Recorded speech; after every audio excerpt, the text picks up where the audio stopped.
Korrika Euskal Herri osoan zehar egiten den euskararen aldeko ekimen erraldoia da. Aurten 23. edizioa Arro Herri lelopean martxoaren 14tik 24ra Irundik Baionarat izango da. Gaur gurekin dugu Ane Elordi, korrikaren arduraduna. Ongi etorri, Ane, eta eskerrik asko gurekin izategatik. Baita gurekin Jon Irizar, gure euskera teknikaria. Egun on bilei. Egun on zuei bai. Zer da korrika, Ane, eta zein da helburu nagusia? Zuk ondo esan dozun moduan, korrika bada gaur egun Euskal Herrian euskararen alde egiten den ekimenik erraldoienetakoa, ezta? Erraldoiena ez bada. Egia da, 2 urterik behin Euskal Herria mobilizatzen dela euskararen kontzientzian suspertzeko eta horretan eragiteko, eta beste alde batetik ezin ahaztu 1980an lehenengoz egin zanetik AEK-aren aldeko bilketa ekonomikoa egiteko helburua ere badaukala korrikak. Orduan korrika hori da, labur esan da, ezta? Baina hori baino askoz begeiago bada. Guk azaroaren 16an aurkeztu gendun, 23. edizioa, eta jendartea oroar badago zain martxoaren 14a noiz iritziko. Lasterketa bera, furgoneta abiatu, lekuko eskuan eta herriz herri igarotzeko. Baina korrika arineketan egitea baino gehiago bada, ez? Badaukagu hor korrika kulturala, unitate didaktikoak sortzen dira, edizio oro ataratzen den kanta, omendua ikusentzunezkoa. Orduan, korrikan bueltan sortzen diren elementu guzti horiek kontuan eduki behar dugu. Aurreko urtean, Jon Zabala Arando partaide den ikerlare taldeak egin duen ikerketaren berri izan dugu. Zientifikoki jakin dugu korrikan parte hartzeak eragin psikologiko positiboak dituela, gizarte ongizatean eta alduntze kolektiboan. Guk ere abestia entzun dugunean, Arro Herri korrika nolabait piztu egin gara, ezta, Jon? Bai, korrikak hainbat ilusio eta emozio sortarazten dituela. Anedota gisa, nik behin edo lekukoa eramatea aukera izan dut, eta ia superpotere antzeko bat dirudiela daramazula esku artean, eta bai, beretako barne emozioa pizten du, bai. Ane, pizgarria dela euskal gizarte gisa indartzeko pentsatzen duzu? Bai, ez? Zuek esandakoaren aritik egia da korrika zer bada emozionala dela, ez? Eta nik uste dut horretan oso ondo asmatzen duela, eta horrek egiten dauela bai lortzea daukan arrakasta hori, ez? AEK-arena da, baina oro har herriak bere sentitzen dau korrika, ez? Eta nor gara gu esateko inori, ez korrika zurea ez da, ez zurea bada, gutako bakoitzarena da, gutako bakoitzak gure ekarpena egiten diogu korrikari eta modu desberdinean bizi dugu. Nik beti esaten dut, niretzat oso berezia dela edo lasterketa bera furgonetan egin izan dudanetan, gidatzen zoazen momentu hori eta jentea zain lasterketa noiz iritziko eta mundu guztia irribarrez, pozik, harro, korrikaren parte izateaz, horrek eragiten dauen zirrara. Eta, guzti hori, badira urteak sentitzen dugula korrikara batzen garen guztiok, baina, ointzu heldu da Jonen ikerketa horren emaitza, eta, teoriak konfirmatzen dira, eta bai egia da, eragin positiboa daukala. Gero horrek bere aldea badauka, ez? Guk beti izaten dugu, martxoaren 24an, espero dugu Baionako kaleak jendez betetzea eta hiria kolapsatzea eta euskaraz harro bizi nahi dauen herri bat dauela argi erakustea, eta 25ean eutzi egin beharriak horreri, ez? Erronka hori badaukagu eskuartean. Azken edizioek jauzi kualitatibo eta kuantitatiboa izan dute. Sare sozialek, streaming bidez korrika unean bertan jarraitzeko aukerak, mugikorreko aplikazioak eta beste hainbat baliabidek eragina izan dute korrikaren uholdearen tamaina erraldoia izatea. Aurten badago berrikuntzarik? Bai, nik uste dute korrikak asmatzen dagoela bai garaietara egokitzen, ezta? 1980an lehenengo egin zanean irudiak ikusi ezkero, gaur egunekoak konparatuta, aldea nabaria da, ez? Eta joan gara egokitzen. Gaur egun egia da, orokorrean jendartea mugikorrarekin eskuan bizi garela, ez? Eta, bueno, adibidez, bai emon dugu saltotxo bat, korrika laguntzaileen kasuan, txartela fisikoa izan barik, app bidezko login batera bideratu dugu, eta, bueno, gero gure barnean hainbat hausnarketa egin dugu, uste dugulako, bueno, korrika euskararen alde eta ekaren dirubilketarako badala, baina baditugulako gizarte mailako erantzukizun batzuk, eta horrekin ere bidea urratzen ari gara.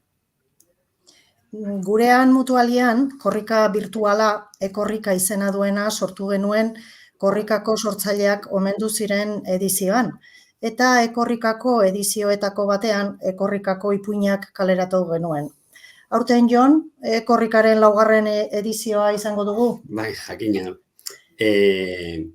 Aurreko edizioetan bezala, lekukoa gurean e-maila izaten da, postontzi ibiltzen da, eta horrela kilometro virtualak egingo ditugu aurtengo ekorrika nire. Horrekin saiatu gara gure aletxoa ere jartzen. Hane, nola lagundu dezakete erakunde eta enpresek korrika zabaltzen? Bueno, modu asko dauz, korrikagaz bat egiteko. Nik beti izaten dut batzuk, forma fisiko ona izan da, igual 30 kilometro korrika egingo dituztela, beste batzuk espaloitik txalo, guztiak behar ditugu, oso argi dago, Euskararen herriak jente guzti hori behar du. Eta enpresen kasuan, askotariko adibideak ditugu, zuek aipatu duzuen mutualiak egiten dauen ekarpena, gainean nire ustez oso interesgarria da, mutualiatik bertatik sortutakoa dalako, guk hori eskertzen dugu, guri egitea ekarpena, guk esatea jenteari zer egin behar duen, norberaren barrutik sortutako ideiak eta ekarpenak izatea. Baina, modurik eta orokorrenak edo ohikoenak badira kilometroak eskuratzea parte hartzeko orduan, edo, peto eta banderolekin talde argazkiak atara, sare sozialetatik partekatu, babesa adierazi, korrika laguntzaile egin, beste leku batzutan, eskatzen dizkiguten materiala, arropa salmenta egiteko enpresan bertan, bakoitzak bere ideietatik tiraka, eta guk guztiak ondo etorritzat hartzen ditugu. Korrika Euskal Herrian sortu zen, eta egun mundu osora egin du jauzia. Kontinente guztietan badaude korrikaren eta euskararen alde egin duten euskaltzaleak. Horrez gain, antzeko ekimenak hizkuntza gutxituak dituzten beste herrialde batzuetan egiten dira. Zer harremandua eka korrikak beste lurralde horiekin? Bai, guk atal hori korrika munduan bezala zailkatzen dugu, eta hor bi hildo bere izan dugu. Batetik, korrika eta euskara bera mundura zabaltzeko nahia eta beharra, ezagutu gaitzaten munduko toki guztietan, eta horrektarako, adibidez Etxeparerekin badaukagu hitzarmen bat, eta euskal etxeen saren bitartez, zein irakurletzen bitartez, edo esprik dituen bulegoen bitartez, saiatzen gara alik eta toki gehienetan euskararen aldeko korrika, ekimenak egiten, korrika txikiak antolatzen, edo beste barik elkarretaratzeak, argazkiatara eta gurekin partekatzen. Gero badauz jentea bidaian eta aritzen dana, eta ni ez dakin nora joango naz, eta eroango dut zeo zer eta egingo dugu, eta oso ondo, eta eskerrik asko, eta guk horrek danak jaso, eta gero webgunearen bitartez, erakutsi egiten ditugu, eta egia da bertako prentzan izugarrizko oihartzuna izaten dauela, ez dakit, gaur egun eta teleberrian eta holangoetan ataratzen da, Parisen egin dute, edo Tokion egin dute, baina guk kontrako bidea ere nahi dugu, ez? Guri gustatuko litzaiguke nazioarteko prentzan korrika agertzea, ez? Bada modu bat munduari erakusteko Euskal Herrian zer egiten dan. Eta horretan badugu erronka bai. Eta beste alde batetik baditugu guk deitzen dugu zen korrika aizpak. Euskara hizkuntza gutxiagotua da, baina euskara bakarrak munduen. Orduan, gure antzera ere, beste hainbat egoera bizi dira, hemen gertuen baditugu adibidez Frantziar estatuan bretoiak eta oksitandarrak, edo Espainiar estatuan Galiziera, katalana, badauz beste movimendu batzuk, eta horiekin sareak egitea oso interesgarria iruditzen jaku. Batetik, eurek ere, euren hizkuntza gutxiagotuen aldeko ekimenak egiten dituztelako, eta uste dugulako elkarren arteko babesa eta estrategia bateratuak beharrezkoak direla, eta gero, batetik besterako parte hartzea. Adibidez, pandemiaren eraginez guk korrika urtebetez atzeratu behar izan gendun, eta udaberri honetan, lehengo korrika egingo dugu, eta maiatza hasieran izango da Lapasen, Oksitandarren aldeko korrika, eta maiatzaren amaieran Arredadeg Bretoien aldekoa. Orduan, elkarren arteko partaidetza ere sustatzen ari gara. Primeran. Bogan dago ardura postuetan belaunaldi aldaketa gizarteko hainbat alorretan, eta korrikan ere eman lekuko aldaketa. Nola bizi izan dituzuane aurreko edizioak izan korrika egin, izan lekukoa eramaten, izan furgonetan, izan komunikazioan lanean, eta orain arduradun postuan, nola bizi duzu korrika?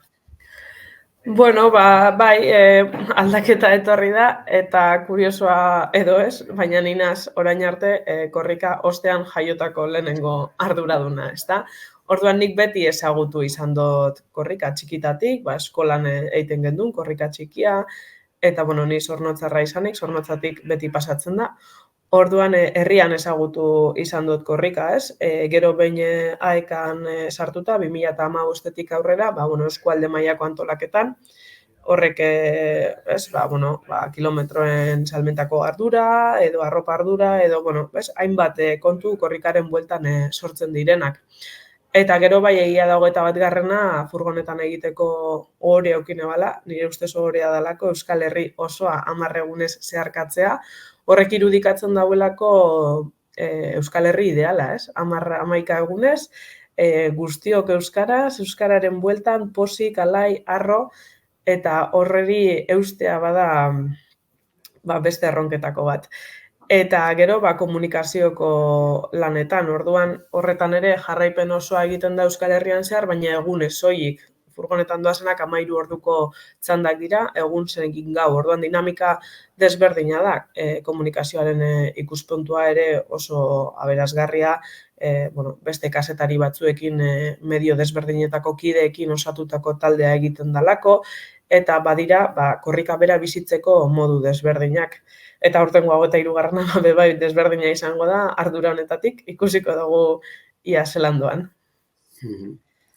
Aipatu zuen bezala korrikak hori milaka anedota ditu, ez? Edizio ezberdinetan izan daiteke lekukoaren konturen bat, eroriko bat, edo denalakoa, korrikalariek ere batzuetan elurpean ere egiten dute korrika, antolatzearenak bakoitzak bereak ditu, eta zuk dituzunen artean ezin da zuk horlagoan duzunetako bat. Bai, guri adibidez elurrak azken edizioan ez zigun harrapatu, prentza taldea egunez ibiltzen dalako, orduan batez be gauez izan zen sakana aldean, eta horretan ez ginen egon, baina bai da oso berezia ez, ni EAen bizita, EAen oso jendetsua da korrika, ez? Eta gurean moduko herri baten 20.000 biztanlekoa oso jendetsua da. Orduan ikustea, ez dakit Araban, Nafarroan, gune ezain populatuetan, talde txikietan, ez? Kilometro oso bereziak izaten dira, aukera dekozu esataria mikroan ari bazara, norbanakoekin hitz egiteko, ez? Humorerako tartea ere egoten da, eta oso bizipen bereziak. Gero, topatzen dozuz bidean, adibidez, badau pertsona bat, ez? Euskal Herriko leku askotan agertzen dana, ez? Eta hasieran moskeatzen zara, tipo hau esan egon atzo, edo hainbeste 13 ordu dara matzago hemen ez dakigula izen zan atzo, arañun edo noiz izen zan, ez? Orduan, eta gero hasten zara berbaz, zu nondik zatoz, eta ez, jentearengan fokoa jartzen, eta, eurei bai aitortza bat, ez, parte hartze horrekin. Eta gero badau beste bat adibidez, bere buruari erronka jartzen diona, patinetan, 100 piku kilometro egiteko. Normalan abisatzen dau, esaten dau, agertuko naz hemen, eta nire helburua da ez dakit nora heltzea. Orduen, furgonetan zoazela, laguntza moduko bat ere ematen diozu. Eta hilabete eskaz falta den hontan, eta asteren bat, nola aurreikusten duzu izango dela aurtengo edizioa, 23. korrika? Bai, guk atzera kontua ez, aspaldi hasita daukagu, nik uste azaroaren 16an hasi ginela atzera kontuarekin, behin leloa eta aurkeztuta hasiera eta amaiera, Euskal Herria adi eta korrikarekin bat egiteko prest, eta aurtengoa orain arte oso harrera ona izaten ari gara, jenteak oso ondo hartu gaitu, eta ekarpenak ere politak izaten ari dira, modu guztietakoak, gaur bertan bilera bat izan dugu, eta munduan hainbat tokitan egiteko asmoa erakutsi dute, Asiako herrialde batzutan inoiz korrikarik egin ez dena, esaterako, ez? Eta, polita, ez? Espero dugu, martxoaren 14 bitartean joera hau mantendu ez gero, emaitza ona izango dela. Ondo, Ane, eta etorkizunean nola irudikatzen duzu korrika? Nik momentu honetan etorkizun laburrera begiratzen diot, ez? Martxoaren 24, egin daigun lehenengo 23. Eta emaitza ikusi, eta bai egia da, azken edizioetan gorantzako joera izugarria izan dauela, horregaitik esaten dugu, ez? Euskararen aldeko ekimenik erraldoienetakoa dala, Euskal Herri osoa batzen dau, Euskara da muga bakarra, eta guk beti esaten dugu sortu ginela desagertzeko, ez? Egunen baten, ia posible dan, Euskal Herri euskalduna dugula ospatzeko korrika egitea, baina plazer utzez, ez beste beharrik barik.